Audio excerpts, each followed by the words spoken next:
Magandang gabi sa ating lahat mga kapapsi. Namimiss kong ganitong klaseng ulam mga kapapsi. Marami na rin akong upload ng ganito mga kapapsi, kaso lang kakaiba itong recipe mga kapapsi. Sutanghon, tapos hinaluan natin siya ng itlog. Itlog mga kapapsi, hinaluan ko lang ng 2 piraso. Ulam lang namin sa hapunan mga kapapsi. Saka naglagay po tayo ng pitsay, siling green at saka siling pula. Bell pepper kung tatawagin. Papartnira natin siya ng daing na bangus mga kapapsi. Yan, hindi ko na pinapakita sa inyong paisa-isa mga kapapsi sa pagluto dahil napaka-basic lang yan mga kapapsi. Lao na pagdating sa mga sutanghon, lao na yung pritong daing bangus, napakadali lang gawin. Kaya, pinapakita ko sa inyo, finished product na. Yan, no? Para hindi kayo mga malito mga kapapsi. Yan mo, gumagalaw-galaw pa, kumukulo-kulo pa kahit nasa mangkok na mga kapapsi. Kung sino pang hindi kumain dyan, sabayan niya ko. Kain tayo ng hapunan mga kapapsi. Napakasimpleng ulam pero para sa akin ay napakasarap. Ano? Talagang sigurado to, mapaparami na naman tayo ng kanin ito. Unang subo mga kapapsi para sa ating lahat. Suminyas agad si kapapsi na okay daw.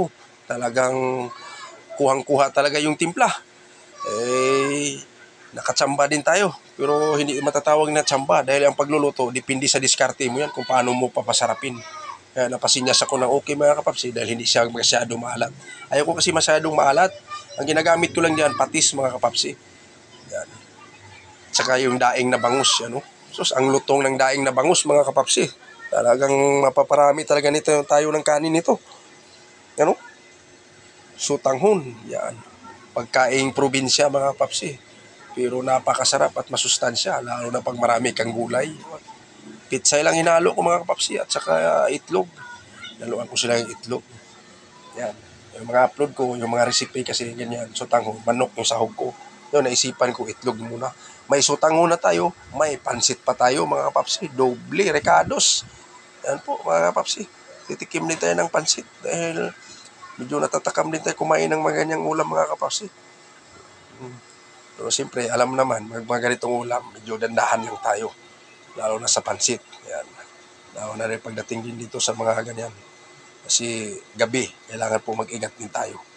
Kasi maaga pa naman, hindi pa tayo matutulog agad. Maya pa tayo, marami pa tayong gagawin sa buhay.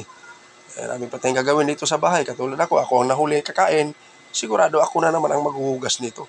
Ito yung trabaho natin. Pahinga kunti, hugas, sabay linis-linis kunti sa bahay, sabay pag inaantok na, tutulog na.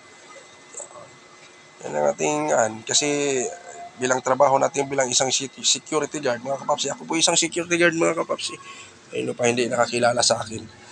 Kaya, minsan mahirap sa pwesto natin mga kapapsi. Kaya yung iba natin mga subscriber nga hindi ko na napuntahan sa kailang mga bahay, pasensya na po kayo. Talagang hindi ko na talaga kaya. Dahil kapos po tayo sa oras. Pangalawa, bawal na bawal po ang cellphone sa aking trabaho. Kaya ako humingi ng paumanhin sa inyo at ako hindi naman nakakalimot sa inyo.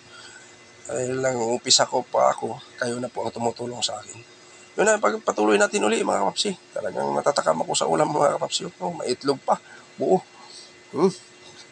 Talagang malaki ang subo na si kapapsi. Talagang halatang takam na takam talaga. Yan.